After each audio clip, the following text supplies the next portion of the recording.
रविवार का दिन था। सामूहिक प्रार्थना के बाद स्त्री, पुरुष, बूढ़े, जवान, बच्चे एक एक करके गिरजाघर से बाहर निकलने लगे। प्रार्थना खत्म होते ही रोजी भी धीरे धीरे अपना सामान समेटने लगी।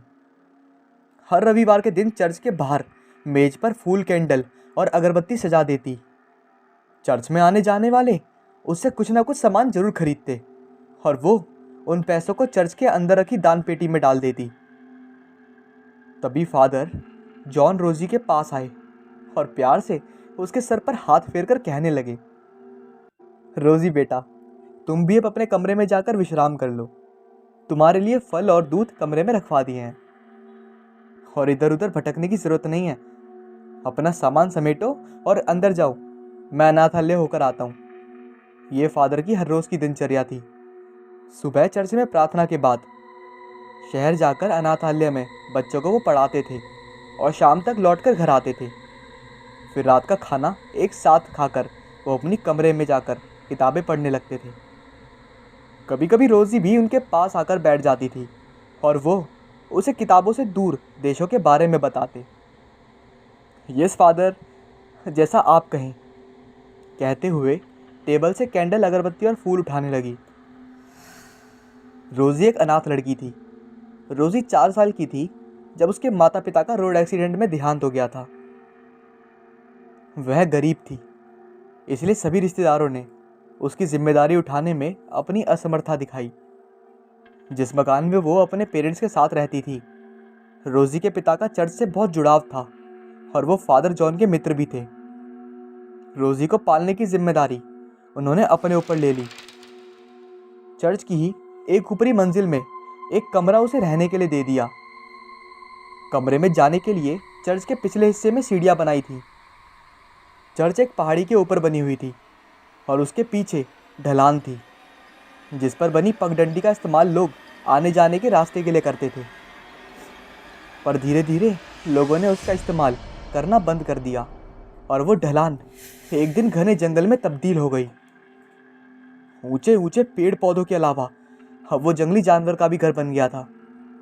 सरकारी महकमे ने लोगों की सुरक्षा के लिए पूरे हिस्से की नुकीली तारों से घेराबंदी कर दी ताकि जानवर आबादी तक ना पहुंच सके। पर अब जंगल और कब्रिस्तान के बीचों बीच एक पक्की सड़क का निर्माण हो गया था, जो सीधे ऊपर पहाड़ी पर बने चर्च से जुड़ती थी। अगर कोई चर्च से कब्रिस्तान में जाना चाहता था तो चर्च के पिछले हिस्से से होते हुए जंगल और कब्रिस्तान तक पहुंच सकता था। पर रोजी को पिछले हिस्से से नीचे जंगल और कब्रिस्तान के आसपास जाने की मनाही थी। उन्हें सिर्फ वो हर रोज अपने कमरों की खिड़की से देखती रहती थी। उस सड़क पर लोगों का आना जाना लगा रहता था। कब्रिस्तान के दरवाजे के बाहर एक बूढ़ा आदमी हर वक्त सिर पर टोपी, अपने ओवरसाइज कोट के साथ गले में मफलर डाले सीमेंट के बने बेंच पर बैठा रहता था। उसने आखिरी बार अपने कपड़े कब बदले होंगे, ये शायद वो खुद भी भूल चुका होगा।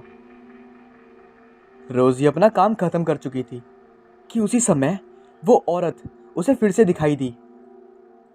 सिर से लेकर पांव तक उसने खुद को एक लंबे से काले गाउन में ढका हुआ था। चेहरे के नाम पर सिर्फ उसकी आंखें थीं जो नजर आती थी। सड़क के पार खड़ी वो हर रविवार को प्रार्थना खत्म होते ही जाती थी और वही खड़ी चर्च की तरफ देखती रहती। जैसे ही रोजी ने अपना सामान उठाकर चर्च के अंदर जाने लगी, वो औरत सड़क से चर्च के पिछले हिस्से तक पहुंच जाती है और रोजी को सीढ़ियां चढ़ते हुए देखती है। रोजी जैसे ही कमरे में पहुंचती है, उसने झट से कमरे की खिड़की खोल दी। वो औरत वही सड़क पर खड़ी रोजी के कमरे की ओर देख रही थी। जब वो निश्चित हो जाती है तब वो धीरे धीरे जंगल के अंदर चली जाती है। रोजी को समझ नहीं आता कि वो औरत सड़क का रास्ता क्यों नहीं चुनती, हमेशा जंगल का रास्ता ही क्यों चुनती है। क्या उसे जंगल के जानवरों से डर नहीं लगता? उसे आगे आने वाले खतरे से आगाह करते हुए उस औरत को आवाज़ लगाती है, आगे मत न जाएं। पर वो रोजी की आवाज़ को सुनी अनसुनी करके जंगल में खो जाती है। ऐसा पिछले कई सालों से लगातार हो रहा था। इस बात का जिक्र उसने कई बार फादर से भी किया था कि पिछले कई सालों से एक औरत हर रविवार को उनके जाने के बाद दूर होकर चर्च को देखती रहती है, और फिर जैसे ही वो कमरे में पहुंचती है वो जंगल में गायब हो जाती है।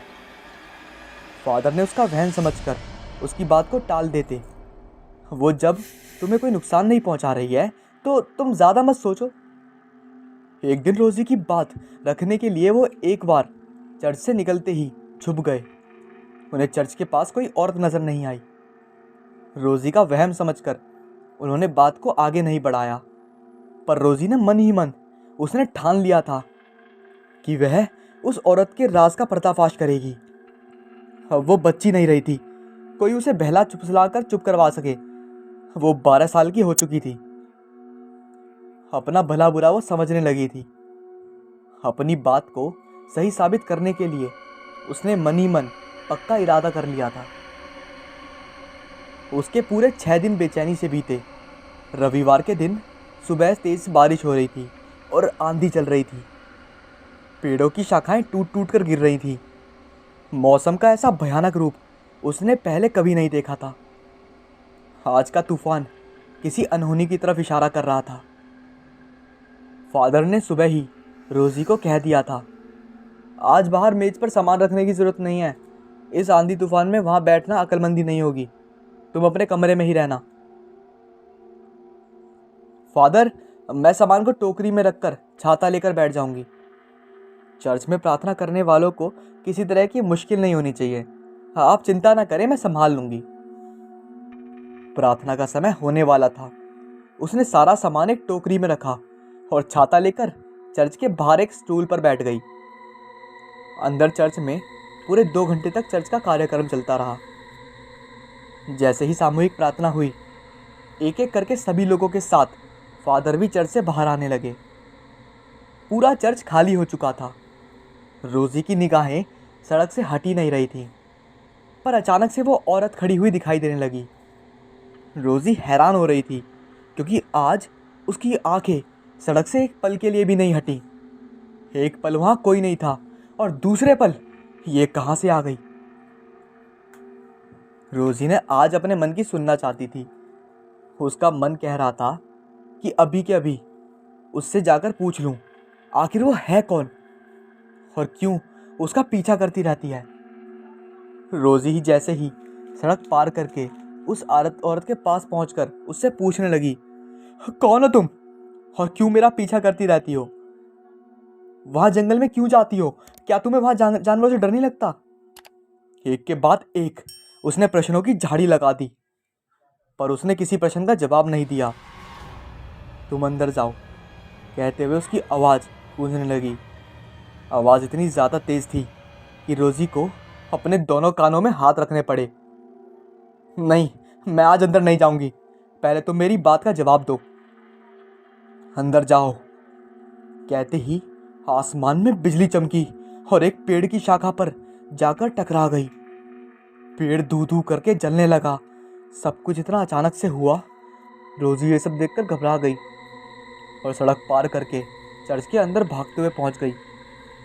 वही दरवाजे पर खड़े होके वो औरत से कहने लगी, तुम भी अंदर आ जाओ, यहाँ बिजली चमक रही है। वो वहीं सड़क के किनारे खड़ी होकर जोर जोर से हंसने लगी। उसके हंसते ही बादल और जोर से गरजने लगे। चारों तरफ घुप अंधेरा छाने लगा। कभी आसमान में बिजली चमकती तो कभी मूसलाधार बारिश होने लगती। बारिश की बूंदें रोजी के चेहरे पर थप्पड़ों के समान लगने लगी। जाओ अंदर, जाओ रोज, वो औरत फिर से चिल्लाने लगी। रोज उसकी बात मानते हुए जैसे ही अपने सामान को उठाकर अंदर चर्च में जाने लगी, वो औरत भी उसके पीछे पीछे आने लगी। आंधी और तूफान से रोजी और उस औरत के कपड़े शरीर से चिपक चुके थे। हवा के कारण उस औरत का गाउन उड़ रहा था। रोजी की नज़र उसके उड़ते हुए गाउन के साथ उसके पैरों पर पड़ गई। उसके पैर उल्टे थे। उसने कहीं पढ़ा था कि उल्टे पैर चुड़ैल के होते हैं और वो खतरनाक होती है। डर के मारे रोजी थरथर कांप रही थी। उसके हाथ से सारा सामान जमीन पर गिर गया और वो चीख मारती हुई चर्च के अंदर पहुंच गई और तेजी से सीढ़ियों पर चढ़ते हुए अपने कमरे के अंदर पहुंचते ही दरवाजे बंद करके चटकनी लगाकर दरवाजे के साथ पीठ लगाकर खड़ी रही। उसका दिल जोर जोर से धड़क रहा था। कुछ संभालने के बाद उसने कमरे की खिड़की खोली और बाहर देखने लगी।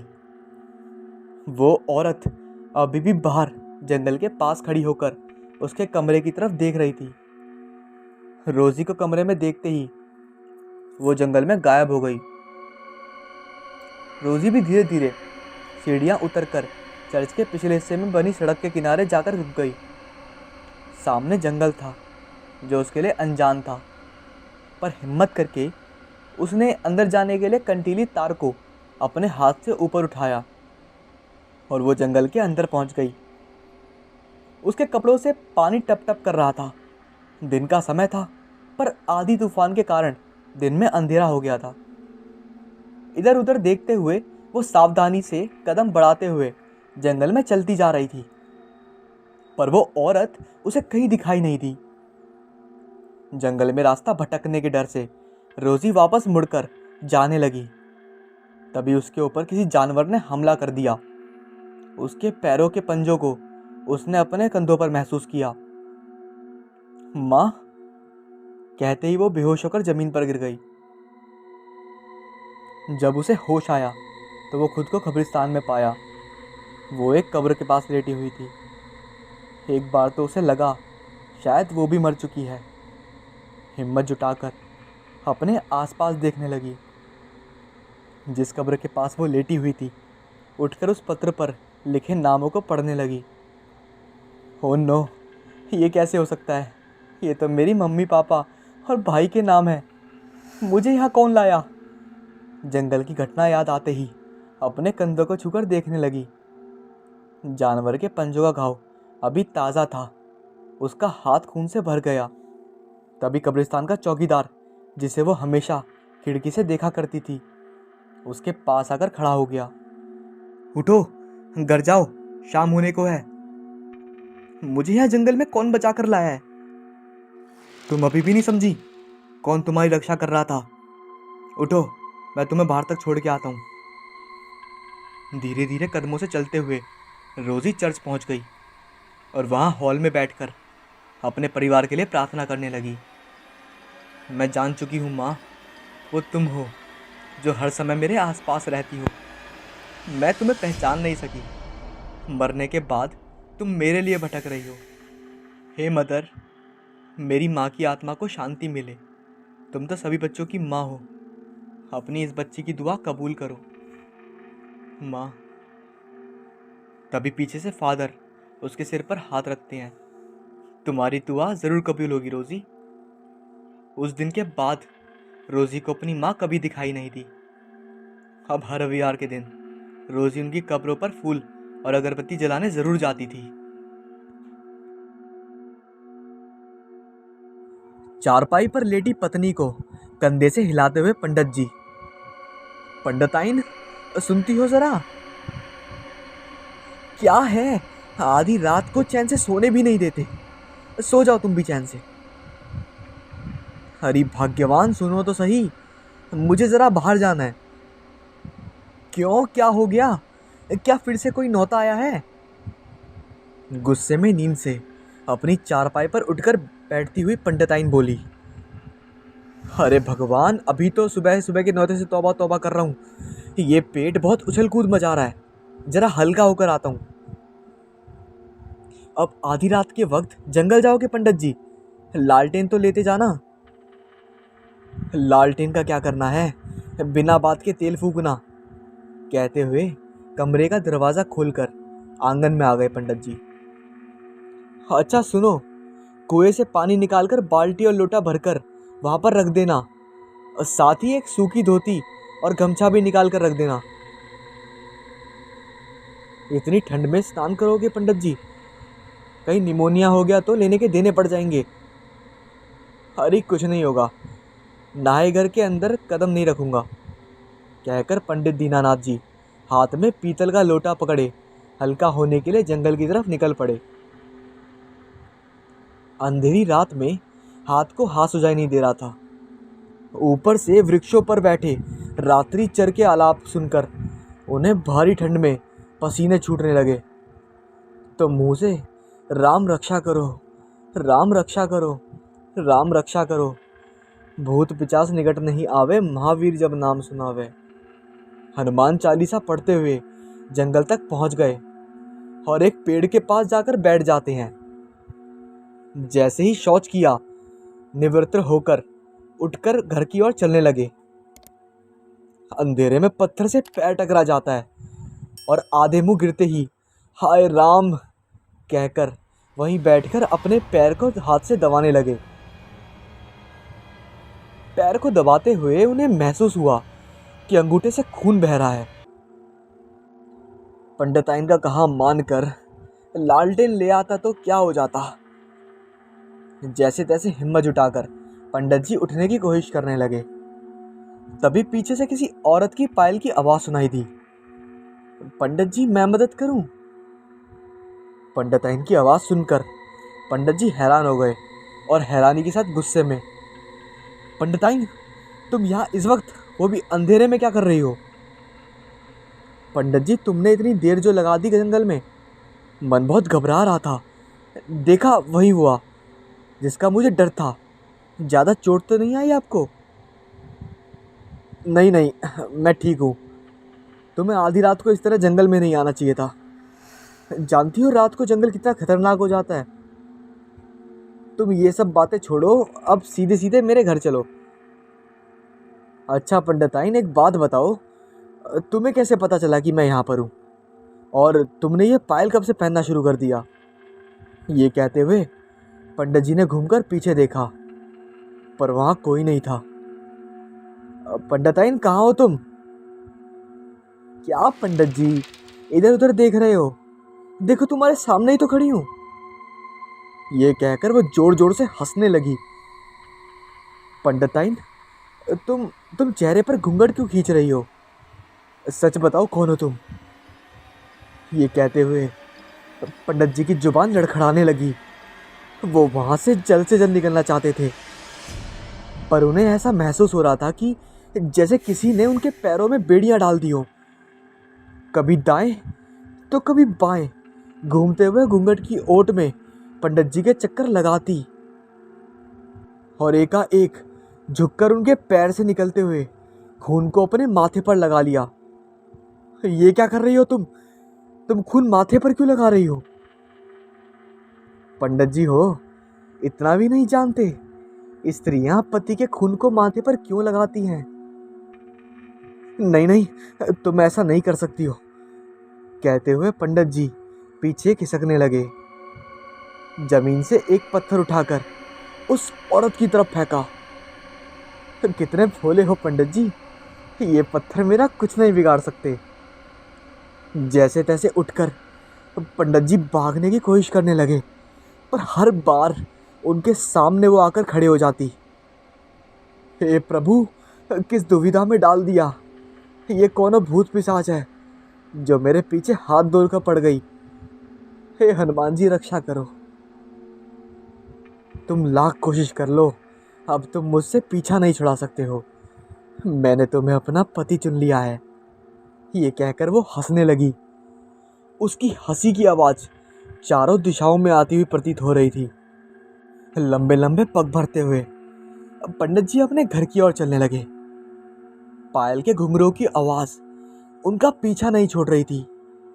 पीछे मुड़कर देखते तो वो वहाँ नहीं थी, पर हर बार उन्हें ये ऐसा महसूस हो रहा था कि जैसे उनका पीछा कोई कर रहा हो। अभी आधा रास्ता भी पार नहीं किया था कि उन्हें जंगल में रोशनी के 7 लोगों की आवाज़ें सुनाई देने लगी। उन आवाज़ों को सुनते ही जैसे वह नींद से जाग गए। पंडित जी कहाँ हो आप? ये तो हरिया की आवाज़ है। हरिया मैं यहाँ हूँ, कहकर वो वहीं बेहोश होकर गिर गए। गांव के लोगों ने उन्हें जल्दी ढूंढ लिया और उठाकर घर ले आए। उनकी हालत, ऐसी हालत देखकर पंडिताइन दहाड़े मार मार कर रोने लगी। अरे चाची, रोना धोना बंद करो, पहले इन्हें होश में लाने के लिए जरा जल तो लेकर आओ। अभी लाती हूँ, कहकर आंगन में रखा लोटा हरिया को पकड़ा दिया। मुंह पर पानी के छींटे मारते ही उन्हें होश आ गया। सामने पत्नी को देखकर चिल्लाने लगे, किसने तुम्हें जंगल में आने के लिए कहा था और तुमने पायल क्यों पहनना चालू करी? अरे हम कब तुम्हारे पीछे आए? इतनी देर तक जब तुम घर नहीं लौटे तुम्हारे साथ कोई अनहोनी ना हो जाए। हरिया को उसलिए मैंने जंगल में भेज दिया था कि पता लगाए कि तुम्हें इतनी देर क्यों हो गई है लौटने में। हम यहाँ तुम्हारी चिंता में घुल रहे हैं और तुम आते ही हम पर सबके सामने चिल्लाने लगे। मैंने इन्हीं आंखों से तुम्हें जंगल में देखा है, क्या वेश बनाकर घूम रही थी। लाख घूंघट कर लो पर मैं तुम्हारी आवाज़ पहचान सकता हूँ। हाय दैया, क्या हो गया है आपको? और ये अनाप शनाप कहे जा रहे हो? हमने कब पायल पहनना चालू कर दी? लगता है किसी चुड़ैल से मिलकर आए हो। हरिया देख तो कैसी बातें कर रहे हैं। ये कहकर पंडिताइन वही जमीन पर बैठकर रोने लगी। काका, चाची तो यहीं पर थी।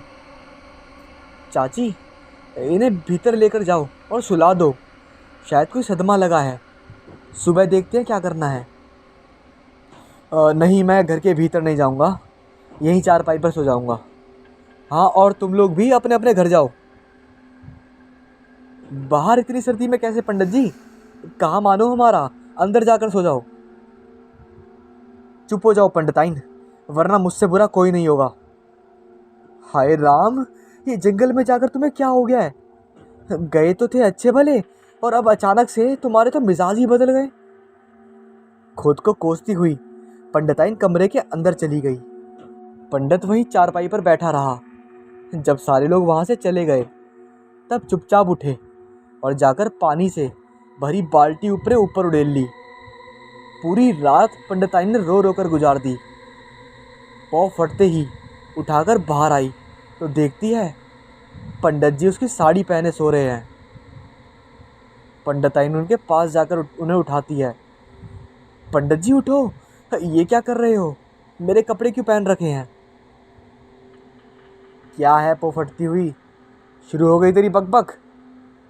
कहते हुए पंडित जी चारपाई से उठकर बैठ गए। पंडित जी, इस तरह तो आप कभी बात नहीं करते, और रात को मेरी साड़ी पहनकर क्यों सो गए? पागल समझ रखा है क्या मुझे? तेरी साड़ी क्यों पहनूंगा? आंखें मलते हुए खुद को देखने लगे। ये क्या, मेरे कपड़े किसने बदल दिए? मैं तो नहाने के बाद अपनी धोती पहनकर सोया था। ये किसने इतना भद्दा मजाक मेरे साथ किया है? पंडिताइन गई तुम तो नहीं? हाय राम, ये क्या कह रहे हो आप? भला मैं ऐसा क्यों करूंगी? चलिए आप अंदर चलिए, किसी ने देख लिया तो और हंसी उड़ाएंगे। ठीक कह रही हो तुम, चलो मैं मुँह हाथ धो के आता हूँ, तब तक मेरे लिए चाय बना दो। ठीक है। ये कहकर पंडिताइन रसोई घर में जाकर चाय का पानी चढ़ाने लगी। पूरे दिन अच्छे से बीत गया। रात होने को पंडित जी की बेचैनी बढ़ती जा रही थी। शाम से आंगन में बैठे हुए थे, घर के अंदर आने का नाम नहीं ले रहे थे। अरे कब तक बाहर ठंड में रहोगे? अंदर क्यों नहीं आ जाते? अरे कोई जवाब तो दो, मैं चार दीवारी से बात कर रही हूँ क्या? ये कहकर पंडिताइन कमरे से बाहर आकर आंगन में उन्हें देखने लगी। चारपाई खाली थी। पंडित जी कहाँ हो? कहते हुए बाहर का दरवाज़ा खोलकर देखने लगी। सर्दियों की रात थी, चारों तरफ शांति पसरी हुई थी। सभी अपने अपने घरों में कंबल ओढ़े बैठे थे। पंडित जी जब कहीं नजर नहीं आए तो हरिया के घर जाकर उसे सारी बात बताई। क्या कहें, पंडित जी तो घर पर नहीं है। भैया, कल रात के बाद से बदले बदले लग रहे हैं। सारा दिन घर के अंदर कदम नहीं रखा, न पूजा की, न ठाकुर जी को भोग लगाया। चाची, मुझे लगता है किसी चुड़ैल का साया उन पर आ गया है। तुम चिंता मत करो, मैं कुछ लोगों को इकट्ठा करता हूँ, हो ना हो वो उसी जंगल में गए होंगे। कुछ आदमियों को इकट्ठा करके हाथों में लालटेन लाठियां लेकर जंगल के अंदर उसी जगह वो पहुंच गए जहां कल पंडित जी बेहोश हो गए थे। पर आज वहां कोई नहीं था। भैया क्या करें, पंडित जी तो कहीं दिखाई नहीं दे रहे हैं। मुझे लगता है किसी जानवर का भोजन तो नहीं बन रहे हैं। चुप कर कालू, ऐसी बात मुंह से मत निकाल और अंदर जाकर देखते हैं। हाँ हाँ रिया, ठीक कहा तू, कहते हुए हाथों में पकड़ी लाठियों से झाड़ियों के बीच रास्ता बनाते हुए सभी एक कतार में चलने लगे। आधे घंटे से ज़्यादा का समय हो चुका था, पर पंडित जी का कोई नामो निशान नहीं था। चलते चलते जंगल के बीचों बीच बहती बरसाती नदी के पास पहुंच गए। भैया मेरा कहाँ मानो, इस तरह रात को जंगल में भटकना सही नहीं है। ज़रूर पंडित जी किसी जानवर का भोजन बन गए हैं। भलाई इसी में है कि घर लौट चलते हैं। कालू ने फिर अपनी बात कही। हरिया उधर देख, नदी के बीचों बीच जोड़ी कैसी है, और इस वक्त उसे कौन चला रहा है।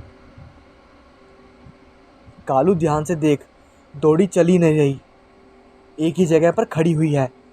वो पानी के अंदर हिलने से चलने का आभास हो रहा है। भैया अब पंडित जी क्या नौका विहार करने के लिए इतनी रात को घर से बाहर निकले हैं क्या? चलो सब आपस चलो, सुबह फिर से आकर देखेंगे।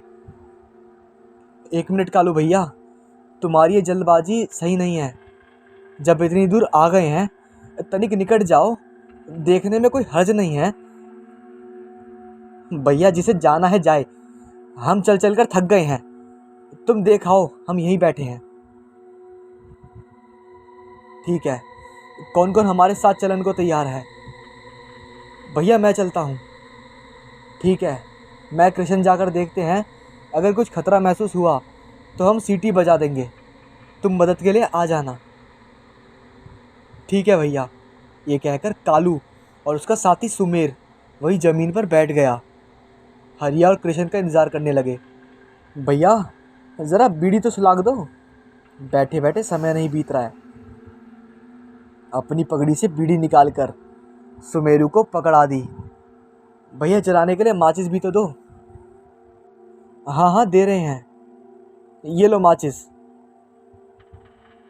माचिस जलाते वक्त सुमेरू के मुंह के पास ले जाते समय उसे किसी की परछाई नजर आई।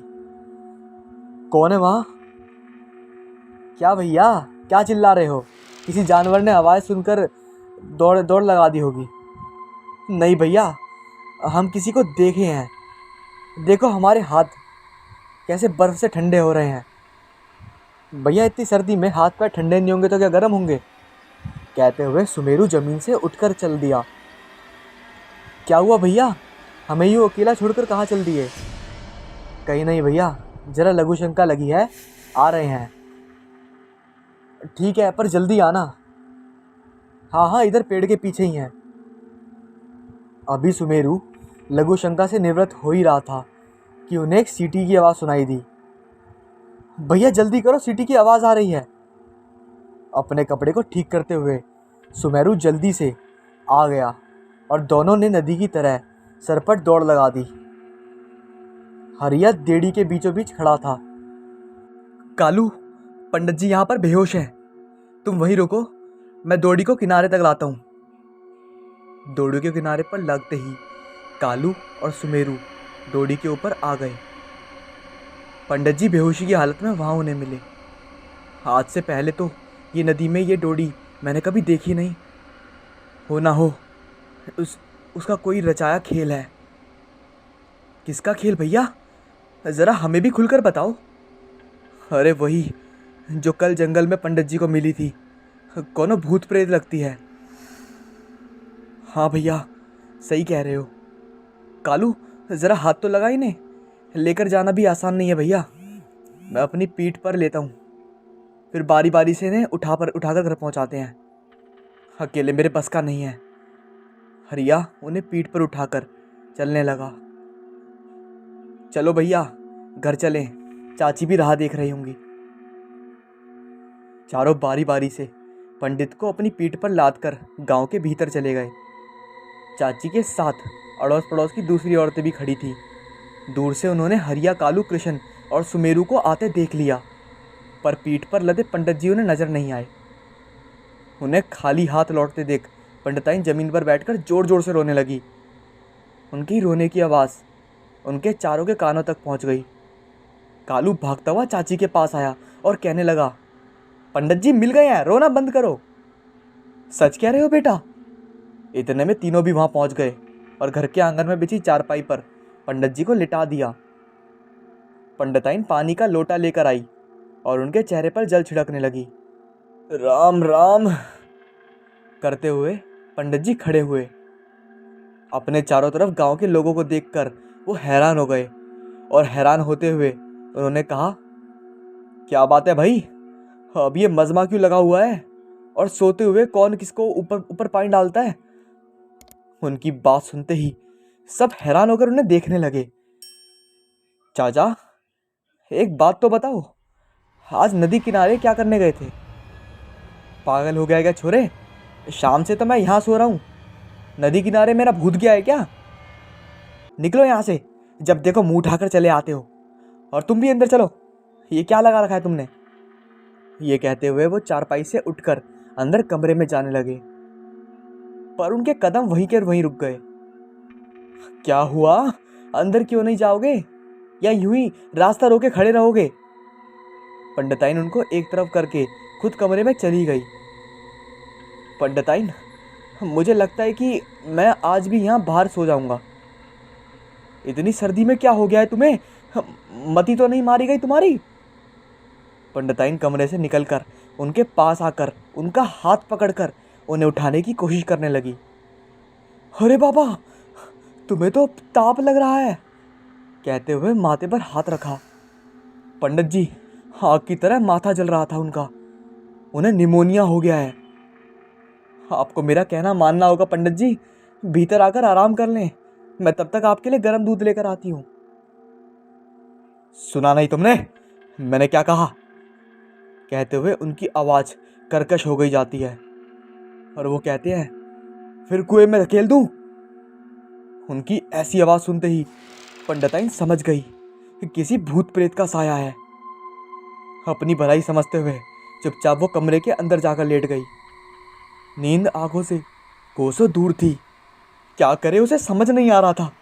तभी उसे पड़ोस के अमेरी गांव का देवी मंदिर याद आया। उसे किसी ने बताया था वहाँ सिद्ध महापुरुष आए हुए हैं जो लोगों को उनकी मुश्किलों से छुटकारा दिला देते हैं। पंडित जी को ठीक करने का कोई भी तरीका नहीं था, इसलिए पंडिताइन ने वहाँ जाने की सोची ताकि उसे वहाँ के पंडित कुछ ना कुछ बता दें। और यही सोचते हुए उसे कब नींद आ गई उसे पता नहीं चला। अभी आसमान में चांद दिखाई दे रहा था। पंडित जी आज भी उसकी साड़ी पहने सो रहे थे। उन्हें उठाए बिना वो नहाकर तैयार हो गई। तब तक वो फट चुकी थी। चुपचाप घर का दरवाज़ा खोलकर वो बाहर आ गई। उसे पता था वो दूसरे गांव तक पहुंचने में उसे 1 घंटे का समय लगेगा। बिना समय गंवाए वो जल्द से जल्द अमेरिका में पहुंचकर उन सिद्ध महापुरुष के पास जाकर अपनी परेशानी का हल पूछना चाहती थी। दूर से ही उसे गांव के मंदिर की घाटियों की आवाज़ सुनाई देने लगी।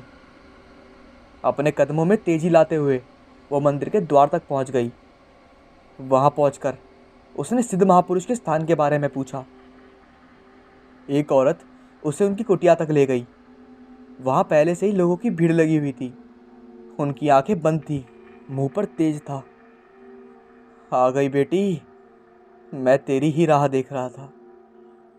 ये उन्होंने किसके लिए कहा वहां बैठे हुए लोगों को समझ नहीं आया। तभी उन्होंने अपनी आंखें खोली और हाथ के इशारे से पंडिताइन को अपने पास बुला लिया। बाकी के लोगों को बाहर इंतजार करने के लिए कहकर फिर आंखें बंद कर ली। मुश्किल में है तेरा पति, किसी पिशाच ने उसे अपने बस में कर लिया है, पर अभी भी देर नहीं हुई है, बस आज का दिन है। तुम उसे बचाने के लिए अपने जितना हो सके उतनी कोशिश करो। तुम्हारे पास सिर्फ आज का दिन है, वरना तुम उसे हमेशा के लिए खो दोगी। वो भी उसी योनि में चला जाएगा जहां उसे वो ले जाना चाहती है। उनकी बातें सुनकर पंडिताइन रोते हुए उनके चरणों में गिर गई। ना बेटी, मैं किसी से चरण स्पर्श नहीं करवाता। आप बताइए मैं क्या करूं? वो घर के अंदर नहीं आते, सारा दिन आंगन में बिता रहे हैं और शाम ढलते ही कहीं निकल जाते हैं। कल भी उन्हें गांव के लोग नदी के बीचों बीच किसी डोडी से बेहोशी की हालत में उठाकर लाए हैं। इसमें उसका क्या दोष बेटा? घर के अंदर ठाकुर सेवा है, इसलिए वो पिशाच अंदर नहीं जा सकता, क्योंकि वो उनके शरीर में प्रवेश कर चुका है। उसे पंडित के शरीर से बाहर निकलना होगा। समय बहुत कम है हमारे पास। आप जानी जान हैं, मेरे मदद करें। तुम ऐसा करो, आज किसी भी हालत में उसे घर पर रोके रखना। मैं शाम तक वहाँ पहुँचता हूँ। तुम्हारे घर में तुम्हारे सिवा वहाँ और कोई नहीं होना चाहिए, खासकर कोई पुरुष। जी ठीक है, जैसा आप कहें वैसा मैं करूँगी। अगर वो फिर भी घर से बाहर जाने की ज़िद करे तो ये लो, अपने कमंडल से पानी निकालकर एक छोटी सी शीशी में डालते हुए उसे पिला देना। तुम जो कहोगी वो तुम्हारी बात मानेगा। कहते हुए उन्होंने अपनी आंखें बंद करते हुए कहा, अब तुम जाओ, वो भी सो रहा है। उसके जागने से पहले तुम घर पहुंच जाओगी। उन्हें दूर प्रणाम करके पंडिताइन तेज कदमों से चलते हुए घर पहुंच गई। इतनी दूरी तय करने के बाद भी किसी तरह की थकावट का एहसास नहीं हो रहा था। शायद ये सब उन सिद्ध पुरुष की आशीर्वाद का असर था। राम राम कहते पंडित जी उठ बैठे। खुद को फिर साड़ी से लिपटा देख बिना किसी को कुछ कहे कुएं से जल निकालकर नहा धोकर पंडिताइन को आवाज़ लगाने लगे, जरा सूखी धोती और बनियान पकड़ा दो, खुद आकर ले जाओ, मैं खाना बना रही हूँ। ठीक है भाई, आता हूँ कहकर जैसे ही कमरे के अंदर कदम रखने लगे, उनके पैर वहीं जकड़ गए। अरे भाग्यवान, तुम पकड़ा दो, मैं यहीं बाहर बैठा हूँ। लाती हूँ कहकर पंडिताइन उनके कपड़े रखकर चली गई। उनके लिए खाना परोसकर सामने रख दिया। लो खा लो, ठाकुर जी को भोग लगा कर आई हूँ। एक निवाला तोड़ते ही उनका हाथ जल गया। इतना गर्म खाना मैं नहीं खा सकता हूँ कहते हुए उनकी आवाज़ फिर कर्कश हो गई और थाली को हाथ से ज़मीन पर गिरा दिया। मेरे लिए कुछ पीने को ले आओ, मुझे फिर बाहर जाना है। पंडिताइन समझ गई थी इन्हें रोकना मुश्किल है। सिद्ध बाबा का जल दूध में मिलाकर उन्हें पीने के लिए ले दिया और उसके बाद पंडित जी शांति से पूरा दिन चारपाई पर बैठे रहे। शाम होने को थी। पंडिताइन की आंखें बार बार घर के दरवाजे पर टिकी थी। उसी समय दरवाजे पर दस्तक हुई। भागकर उसने दरवाज़ा खोला। सामने सिद्ध पुरुष थे। उन्हें अंदर लाकर बिठाया। बेटी, समय कम है, हमें जल्दी से तैयारी करनी होगी, ये कहकर आंगन के बीचों बीच हवन कुंड रखकर उसमें समीधा लगानी शुरू कर दी। अपने झोले से पूजा में इस्तेमाल होने वाला सामान निकालकर जमीन पर रखने लगे।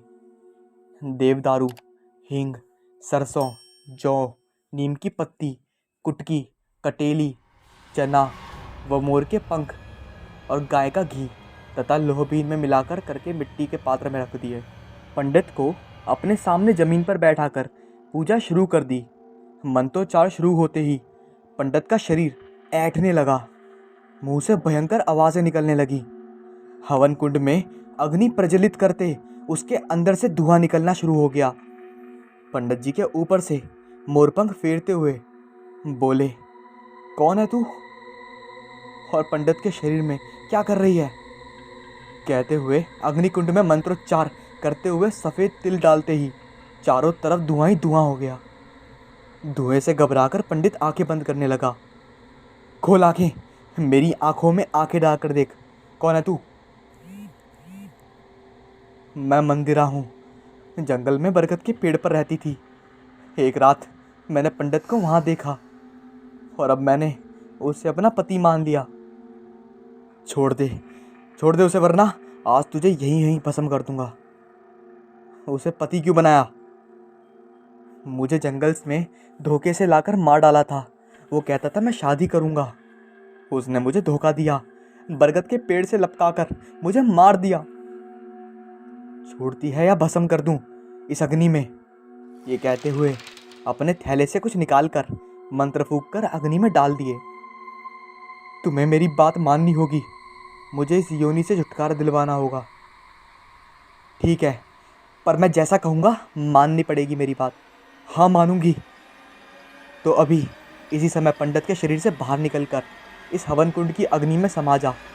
एक यही तरीका है इस योनि से छुटकारा पाने के लिए।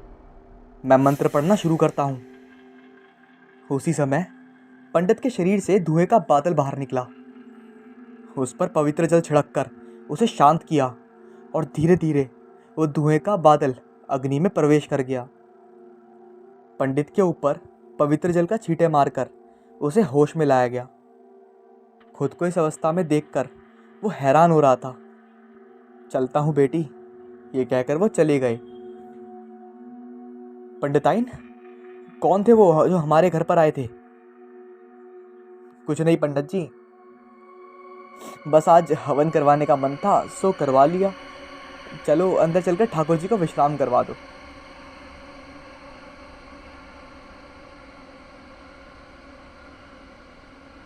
पिछले 1.5 साल से मैंने अनंतगढ़ गांव से दूर आलोक और Ritiben Patil college of biological science से बायोमेडिकल साइंस में एमएनसी कर रहा था। मैं सेमेस्टर 4 में बायोसेंसर विषय पर डिसर्टेशन रहा था। आज मुझे उस सड़क पर जाना था जहां मैं पहले कभी नहीं गया था। मेरी साइकिल का टायर पंचर था। मेरे मैकेनिक जो पिछले 3 दिनों से बंद था। मेरे कॉलेज से आगे एक मोड़ था और वहाँ से 10 मिनट की ड्राइव दूर तक अंधेरी सड़क थी, जिसकी दूरी में स्ट्रीट लाइट थी। लगभग पूरी तरह से वो बंद थी। अरे राजन, उस रास्ते से कभी मत गुजरना, वहाँ भूत प्रेत घूमते हैं, विशाखा ने कहा।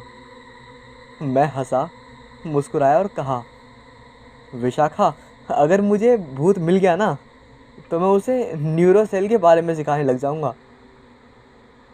विशाखा ने कहा, राजन तुम समझने की कोशिश करो।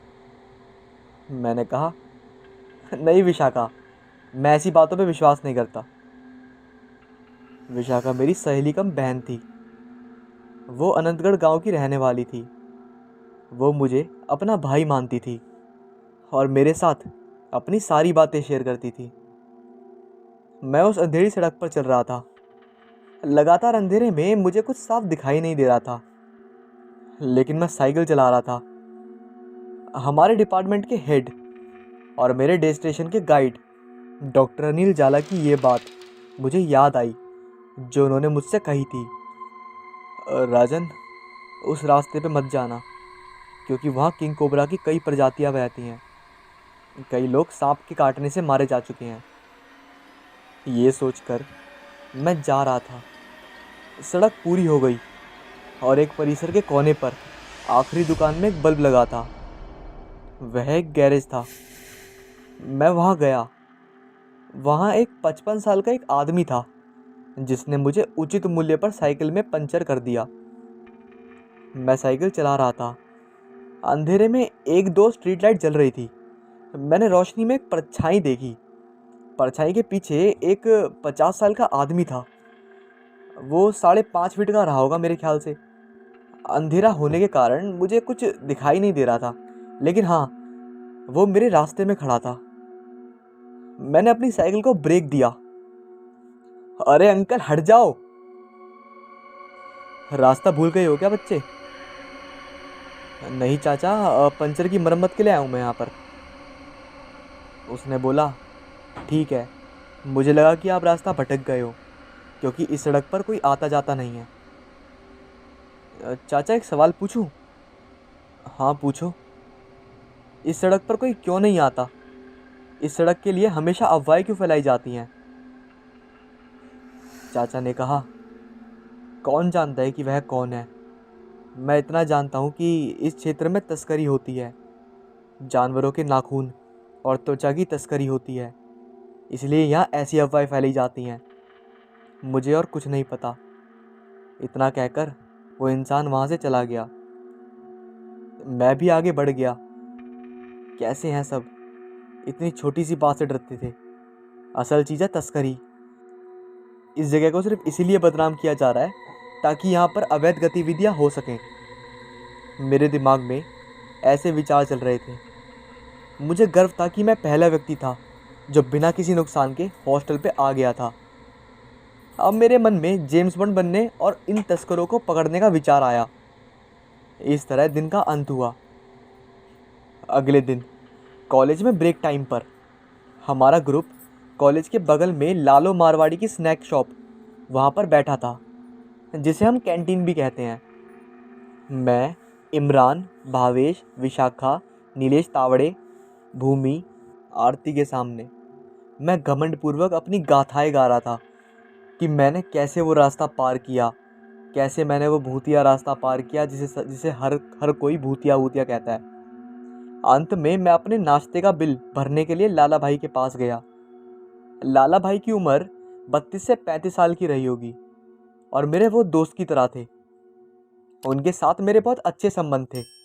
फिर मैंने उनसे उस अंधेरी सड़क के बारे में पूछना शुरू कर दिया। मैंने कहा, उस सड़क के बारे में आपका क्या कहना है? लाला भाई ने जवाब देते हुए कहा, साहब कहते हैं कि वहाँ इंसान का भूत होता है। मैं मजाक में, अच्छा किसका भूत? लाला भाई, वहाँ 50-55 साल के एक आदमी का भूत होता है। मेरे कान धीरे धीरे ओपन हो रहे थे और मैं उसे उत्साह से सुन रहा था। लाला भाई ने बोला, वो बार बार एक ही वाक्य कहते थे। मैंने कहा, क्या? कौन सा वाक्य? लाला भाई ने बताया, कौन जानता है कि वह कौन है? मैं लाला भाई की बात सुन रहा था। मुझे ये स्पष्ट हो गया था कि ये मेरा एक अजनबी के साथ डरावना अनुभव था जिससे मैं मिला था। मैं पैसे देकर गैरेज वाले हरमीत सिंह के पास गया जो पिछले 3 दिनों से बंद था। मैं उसके पास गया और उसे अपना सारा अनुभव बताया। मेरी बात सुनकर वो भी आश्चर्यचकित रह गया। मैं और हरमीत बातें कर रहे थे, तब वहाँ एक तीसरा व्यक्ति भी मौजूद था और वह था राजकुमार उर्फ राज। वो हमारे कॉलेज के बायोकेमिस्ट्री का छात्र था और वो बहुत घमंडी था। वो हमेशा कहा गया हो उसे उल्टा करता था। मतलब जो उसे कह दो वो हमेशा उसका उल्टा ही करता था। हमारी बातें सुनकर उसने तय किया कि वह भी उस जगह पर जाएगा और वहाँ जाकर ओपन चैलेंज करेगा। जब कोई नहीं आएगा तो वो मोबाइल से शूटिंग करके वापस आएगा। उसकी योजना के अनुसार 2 दिन बाद को वो धीरे से उस रास्ते पर जाने लगा। धीरे धीरे वह उस सड़क की ओर चल रहा था। सड़क बहुत डरावनी लग रही थी। सड़क की रोशनी भी नहीं थी। ये सड़क लगभग 10 मिनट के अंतर्गत थी। वह थोड़ा आगे चला, फिर रुक गया। अपनी कमीज के बाएं हिस्से को उठाकर कमर पर हाथ रखकर वह बोलने लगा, क्या कोई भूत है? मेरे खिलाफ आओ, देखो कौन है। मैं विज्ञान का छात्र हूँ, मुझे ऐसी बकवास पर विश्वास नहीं। चलो मैं भी देखता हूँ कौन आता है।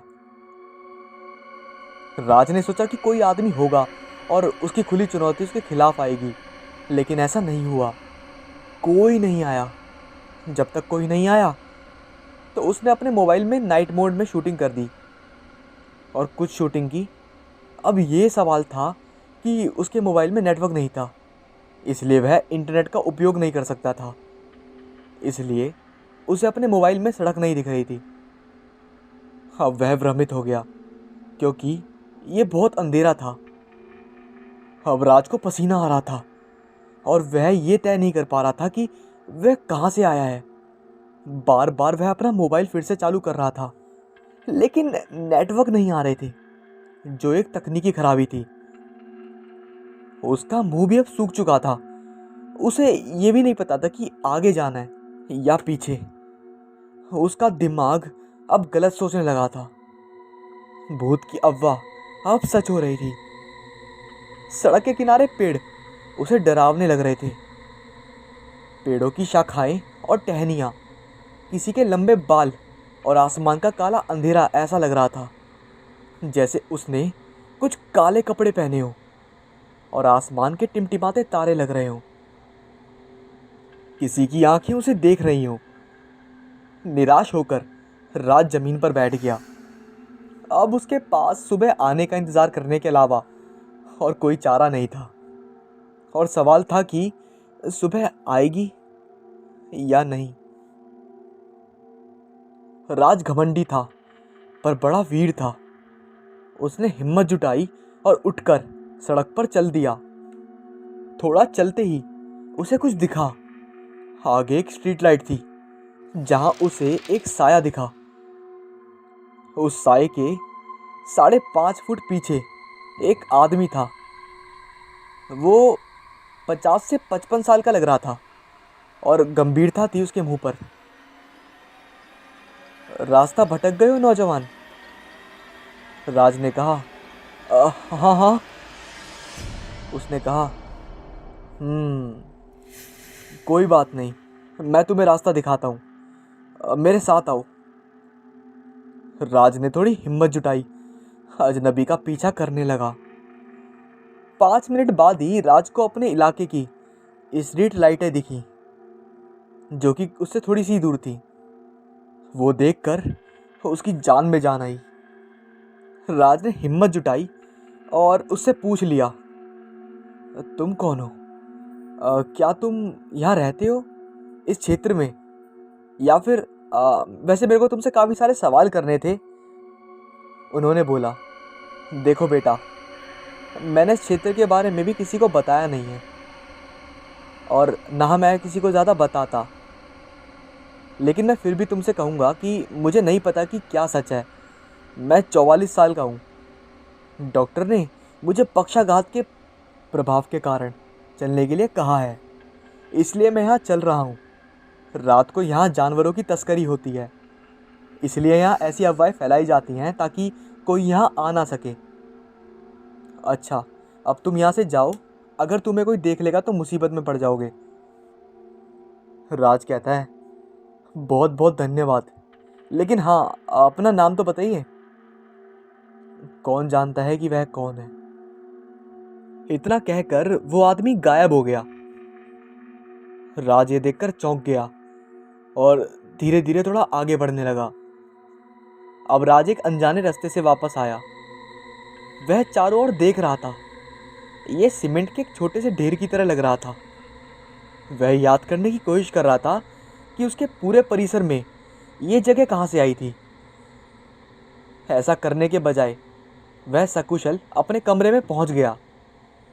अगली सुबह वह हरमीत सिंह के पास गया और उसे वो जगह के बारे में पूछा कि ऐसी जगह कहाँ है जहाँ सिर्फ मिट्टी का ढेर हो और सीमेंट की टक्ती हो। हरमीत ने बातें सुनकर उसे जगह दिखाई और राज वहाँ गया और वह सीन देखकर पसीने से तरबतर हो गया।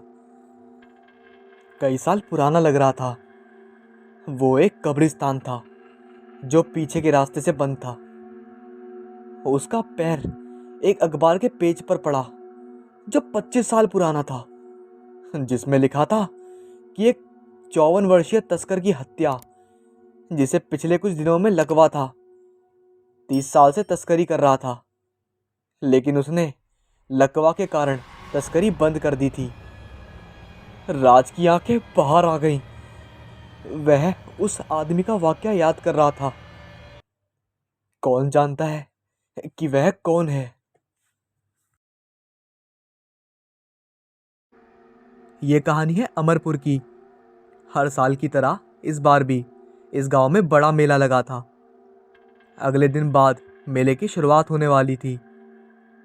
हर बार की तरह नए नए झूले, खिलौने, मिठाई वाला, चाट, गोलगप्पे, सबकी दुकान सजाए बैठे थे। लेकिन इस बार भी गांव के लोगों का ध्यान मौत के कुएं वाले खेल पर लगा हुआ था। इस खेल के प्रचार वालों ने भी कोई कमी नहीं छोड़ी थी। मोहन एक रिक्शे पर माइक लिए घोषणा कर रहा था, आ गया, एक बार फिर से आ गया। जिस खेल ने जीता है सबका दिल, वह फिर से अपने गांव आ गया। करोगे देर तो समस्या होगी विकट, क्योंकि बिक जाएंगे खेल के सारे टिकट। गांव का हर एक आदमी जल्दी जल्दी से टिकट लेकर खेल का सबसे पहला शो देखना चाहता था। अगले दिन खेल का पहला शो था, लेकिन उसी रात गांव में एक अजीबोगरीब घटना घटी। जहां पर मौत के कुएं का खेल दिखाने की तैयारी थी, आधी रात के बाद अचानक वहां से मोटरसाइकिल चलने की आवाज आने लगी। एक घर में श्यामलाल, उसकी पत्नी देवकी और उसकी 6 साल की बेटी गुंजा सो रही थी। अचानक से गुंजा की नींद खुल जाती है। पापा पापा, जागो ना, देखो मौत के कुएं के खेल शुरू हो गया है, चलो ना देखने। अपनी बेटी गुंजा की आवाज़ सुनकर दोनों जग जाते हैं। अरे क्या हो गया गुंजा, इतनी रात को कहाँ जाने की बात कर रही हो? माँ, हमने उस मौत के कुएं का टिकट लिया है ना, देखो ना वो खेल शुरू हो गया, तुम्हें मोटरसाइकिल की आवाज़ आ रही है ना? श्यामलाल कहता है, बेटा अभी तो रात है, वो खेल तो कल शाम को शुरू होगा। गुंजा कहती है, पर ये आवाज़ कैसी पापा? श्यामलाल कहता है, अरे होगी कोई आवाज़, चलो सो जाओ। गुंजा सो गई, लेकिन जैसे रात बीत रही थी, मोटरसाइकिल की आवाज़ बढ़ती जा रही थी। कुछ देर बाद मोटरसाइकिल की आवाज़ आनी बंद हो गई और वहाँ से एक औरत और बच्चे की रोने की आवाज़ आने लगी। उस आवाज़ से गुंजा और उसके माता पिता की नींद खुल गई। इस बार वह आवाज़ उन दोनों ने भी सुनी। वह सब बहुत डर गए। वह उस जगह पर जाना तो चाह रहे थे, लेकिन उनकी हिम्मत नहीं हो रही थी। अगली सुबह जब उन लोगों ने गांव वालों से ये बात बताई, तो उनकी बातों पर किसी ने ध्यान नहीं दिया, क्योंकि उनके सिवा वह आवाज़ किसी ने नहीं सुनी थी। इसका शायद ये भी कारण रहा होगा कि गुंजा का घर मेले वाले मैदान के पास था। उसी शाम देवकी, श्यामलाल और गुंजा मेला देखने गए। चारों ओर लोगों की भीड़ थी। कोई झूले पर बैठा चिल्ला रहा था, तो कोई नए खिलौने हाथ में लिए मुस्कुरा रहा था। कोई जलेबियां देखकर लार टपका रहा था, तो कोई गोलगप्पे के दुकान पर बिना गिने गोलगप्पे खा रहा था। लेकिन गुंजा को तो इंतज़ार था मौत के कुएं के खेल का, जो कि शुरू होने वाला था। वहाँ भी कई सारे लोगों की भीड़ थी। लोग खेल चालू करने के लिए कह ही रहे थे कि मोटरसाइकिल स्टार्ट करने की आवाज़ आई।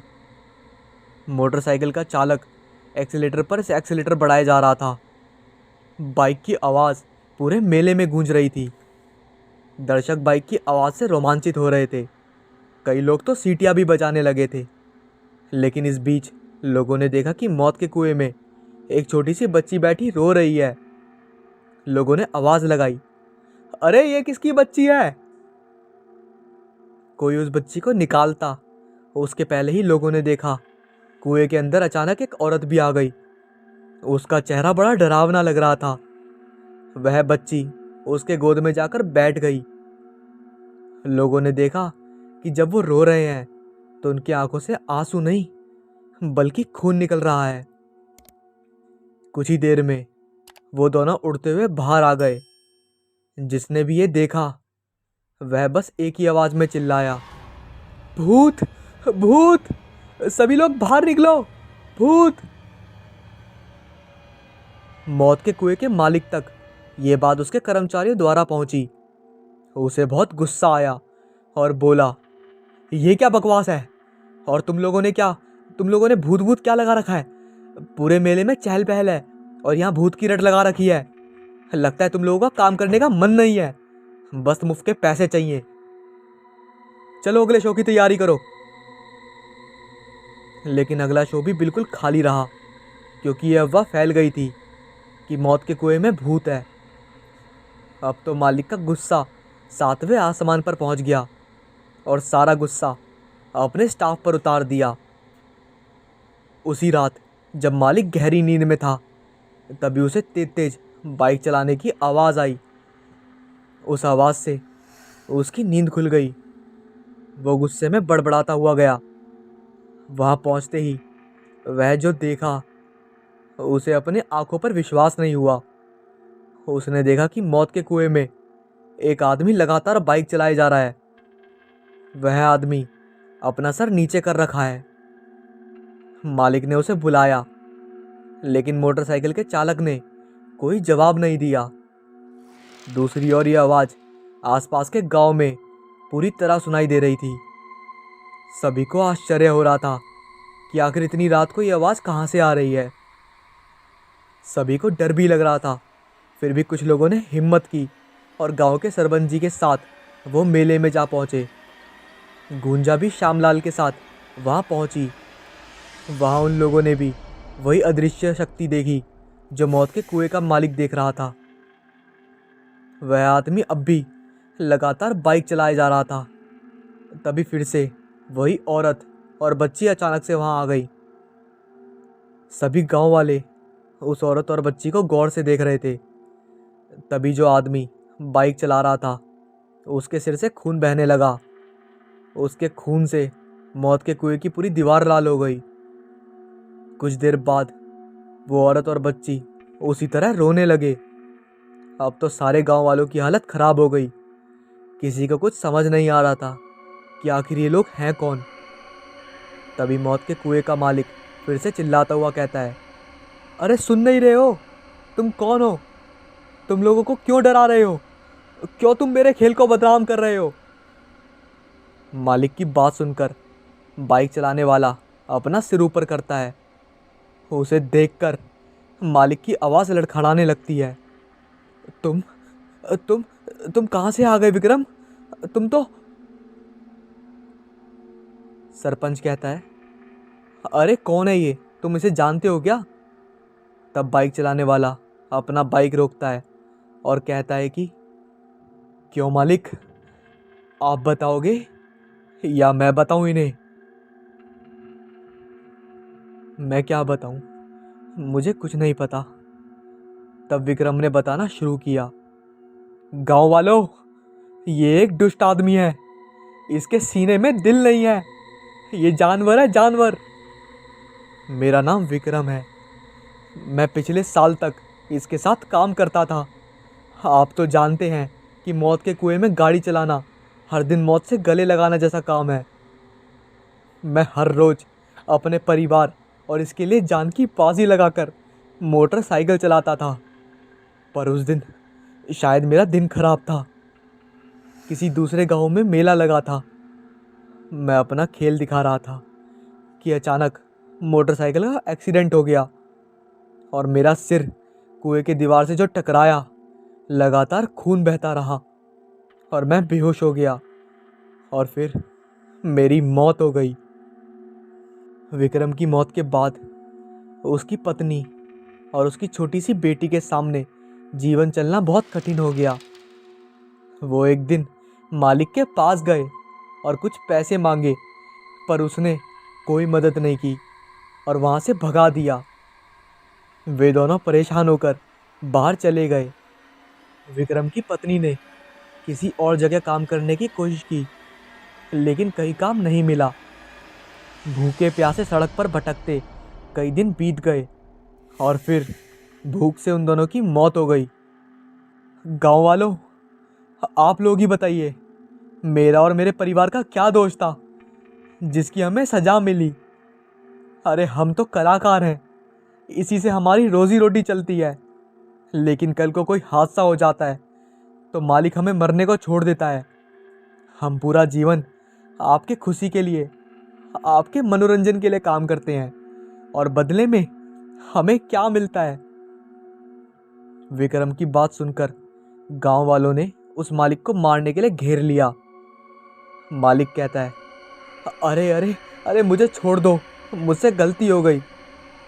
सरपंच कहता है, हम तुम्हें एक ही शर्त पे छोड़ेंगे कि तुम अपने यहाँ काम करने वालों की गारंटी लोगे कि उन्हें कुछ हो गया तो उस परिवार को बेसहारा नहीं छोड़ोगे।